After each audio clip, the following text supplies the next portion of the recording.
This week, we were exposed to different tools and websites that we can use to help ourselves prepare for major tests like the Praxis and other tests that we will see in our general classes. These study tips and websites will be very helpful to prepare for the Praxis.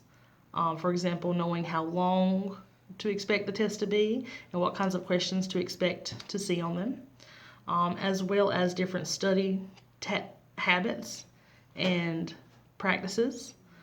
These different tips should be brushed up on every semester because different subjects sometimes have different ways to study for their tests. So you wouldn't study the same way for a math test that you would a reading test. Some of these tools are also effective because we can use these study habits to share with our students one day in our own classrooms. The types of questions asked are similar to what a child would see, so it's good to get to know the different kind of test questions, so that one day if a student is having anxiety about it, we can tell them we've seen these exact same questions, we've had to sit through them just like you. You'll be fine, and be able to comfort them like that. It's also a misconception that I had was that the Praxis would be a lot like the math SAT, but instead it's not just knowing the right answer, but also how to get the right answer and how to identify the wrong answers.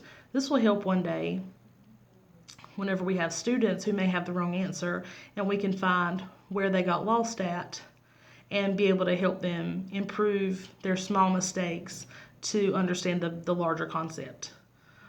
The objective table, the table of objectives, is also great because you can kind of self-assess and see what you're proficient in and what you need to work on. That way you're not studying everything, you have a very specific thing to study. And knowing how to solve the math problems is important because one day we're going to have to teach students how to solve these same math problems. So all of these resources are very good. I will definitely be keeping them and using them for future reference. And thank you very much for providing them for us.